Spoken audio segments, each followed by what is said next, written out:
과학문화해설사 차경희, 이영수입니다. 부산을 해양 도시라고 이야기를 하죠. 부산은 가까이 태평양과 낙동강을 끼고 있어서 다양한 물가 생물들을 만나볼 수 있습니다. 해양자연사박물관 3층 종합전시실 물새류관에서 물새류들과 그 특징들을 알아보도록 하겠습니다. 선생님, 네. 물새는 어떤 새들을 말하나요? 네, 물새란 강, 논, 해안 등 물가에서 서식하는 새들입니다. 새는 파충류에서 진화된 척추 동물입니다. 앞다리는 날개로 변형되어 잘 날 수 있게 되었고, 입은 양턱뼈가 돌출되어 만들어진 각질로 둘러싸여져 있는 부리로 되었습니다. 몸의 구조 또한 잘 날 수 있게 진화가 되었습니다. 자, 그럼 어떻게 하면 하늘을 잘 날 수 있을까요? 자, 지금부터 새의 골격을 한번 살펴볼까요? 이 사진은 새의 뼈 단면 사진입니다. 새의 뼈 속은 빈 공간에 공기가 가득 차 있어 가볍고 단단하여 강한 탄성을 갖도록 진화하였습니다. 새의 깃털은 가볍고 많은 공기를 담고 있으며 방수성이 있습니다. 또한 새의 깃털은 체형을 유선형으로 유지시켜 하늘을 날 때 공기의 저항을 덜 받고 양력을 이용해 잘 날 수 있게 만들어줍니다. 계절에 따라 주기적으로 이동하며 서식하는 새들을 철새라고 합니다. 우리나라에서는 여름에 찾아오는 여름철새가 있고요. 겨울철 월동을 위해서 찾아오는 겨울철새들이 있습니다.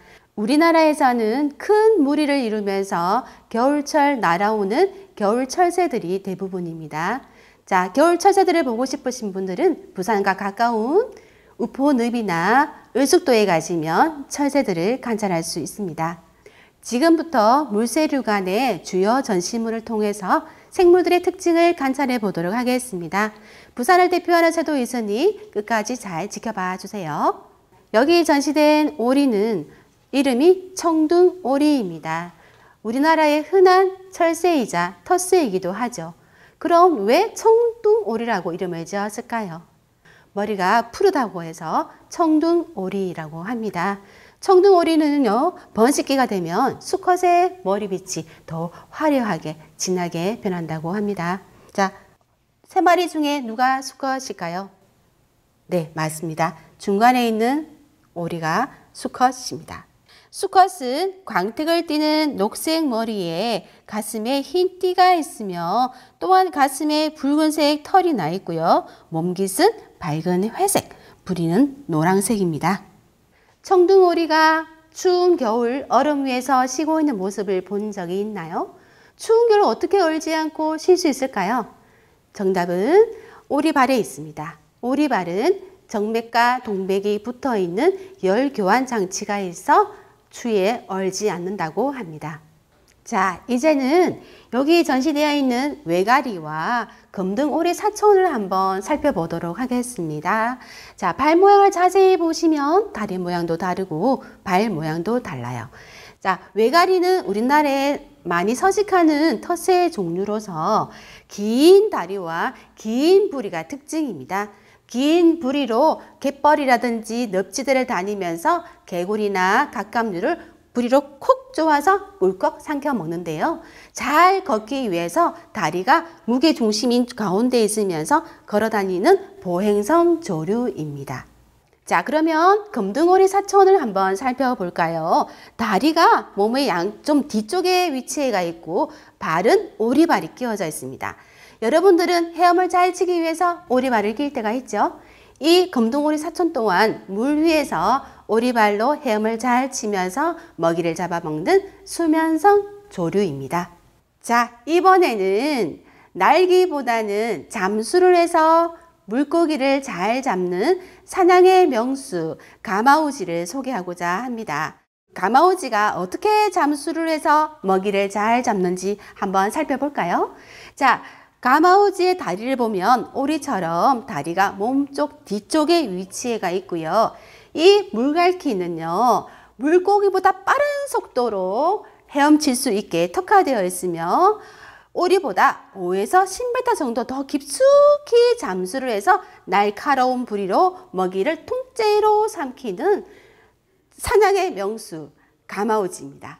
이렇게 사냥의 명수인 가마오지를 이용해서 일본이나 중국 같은 경우에는 전통적으로 가마오지 낚시법이 있습니다. 자, 여기 전시되어 있는 갈매기를 소개하고자 합니다. 끈기 있게 먼 백길을 따라 이동하는 강인한 정신을 가진 갈매기는 부산 시민의 정신을 잘 나타내기에 부산의 새로 갈매기가 선정이 되어 있습니다. 왼쪽 편은 붉은 부리를 가진 붉은 부리 갈매기고요. 오른쪽은 꽁지깃에 검은 띠를 두른 괭이 갈매기입니다. 자, 붉은 부리 갈매기는 겨울철 우리나라에서 월동하는 겨울철새이고요. 여기 갈매기 중에 꼬리 기체에 검은 띠를 두른 것은 괭이 갈매기입니다. 왜 괭이 갈매기라고 이름을 지었을까요? 괭이 갈매기 울음소리를 한번 들어볼까요? 네, 맞습니다. 마치 고양이 울음소리처럼 들리나요? 고양이 울음소리 같이 들린다고 해서 괭이 갈매기라고 이름을 지었습니다. 괭이 갈매기는요, 한번 짝을 맺으면 평생 동안 함께 한다고 합니다. 이렇게 새의 이름에도 여러 가지 의미가 있다니 조금 더 흥미롭지 않나요? 자, 이제 특별한 곳에 살고 있는 새들을 만나러 가보도록 하겠습니다. 지구의 가장 남쪽, 가장 추운 남극에 날지 못하는 새가 있지요. 누구일까요? 맞습니다. 펭귄입니다. 그 옛날 펭귄은 날아다녔지만 남극에서는 날아다닐 필요가 없어졌죠. 그래서 날개는 헤엄을 잘 칠 수 있는 지느러미 형태로 진화되어서 육지와 바다를 오가며 살고 있답니다. 현재 남극에서는 총 7종의 펭귄이 살고 있으며 남극 세종과학기지 주변 펭귄 마을에는 귀여운 젠투 펭귄 그리고 턱간 펭귄 두 종류가 오천상 쌍을 이루며 살아가고 있습니다. 그리고 발견자의 아내 이름을 붙인 예쁜 아델린 펭귄, 바위뜨기를 잘하는 바위뜨기 펭귄, 멋쟁이 신사 마카로니 펭귄, 발견 당시 가장 큰 등치를 가지고 있는 임금 펭귄, 이렇게 총 6종이 계절에 따라 이동하면서 살아가고 있지요. 그런데 19세기 점점 내륙 깊숙이 탐험이 시작되면서 이제까지 발견된 펭귄보다 큰 등치, 그리고 오히려 겨울에 알과 새끼를 키우는 펭귄이 발견됩니다. 임금보다 더 큰 등치였기 때문에 임금 위 단계인 황제라는 이름을 붙여 황제 펭귄이라고 부르게 됩니다. 황제 펭귄은 터세화되어서 추운 겨울에 알을 놓고 새끼를 놓으면서 진정한 남극의 주인공으로 살아가고 있지요. 여러분은 펭귄하면 어떤 이미지가 떠오르나요? 바로 귀여운 뒤뚱뒤뚱 걸음이지요. 그렇다면 펭귄은 왜 뒤뚱뒤뚱 걸을까요? 많은 분들은 전시장에 있는 펭귄의 다리를 보면서 짧은 다리를 가졌다고 이야기를 합니다. 그렇다면 좀 더 자세히 펭귄의 모습을 볼까요? 엑스레이 사진 속에 펭귄의 다리는 아주 길답니다. 그렇지만 90도로 꺾여 있죠. 우리가 걷는다는 것은 이렇게 무릎이 굽어지면서 걷고 있죠. 그런데 펭귄은 90도 가까이 꺾여져 있는 다리입니다. 그래서 이 모습으로 그대로 한번 걸어보도록 하겠습니다. 아무리 바르게 걸으려고 해도 뒤뚱뒤뚱 걸을 수밖에 없죠. 바로 펭귄은 뒤뚱뒤뚱 걸을 수 있는 것은 바로 90도 꺾여진 다리 때문입니다. 우리는 눈과 얼음으로 덮여있는 그 길을 걷기란 쉽지가 않죠. 하지만 남극에 사는 펭귄들은 어떻게 눈과 얼음으로 덮여있는 길을 미끄러지지 않고 잘 걸을 수가 있을까요? 오늘은 펭귄 걸음 속 과학의 원리를 살펴보도록 하겠습니다. 첫 번째, 무게중심. 뚱뚱한 몸매를 가지고 있는 펭귄은 무게중심이 배에 위치해 있답니다. 걸음을 내디딜 때마다 앞쪽으로 나온 배가 무게중심점을 잡아주기 때문에 미끄러지지 않고 잘 걸을 수가 있습니다. 두 번째, 반동. 엑스레이 사진 속에 펭귄의 다리는 90도 가까이 꺾여 있었습니다. 짧은 보폭, 뒤뚱뒤뚱 좌우로 반동을 주게 되면 적은 힘으로도 최대의 운동 효과를 주는 것과 똑같답니다.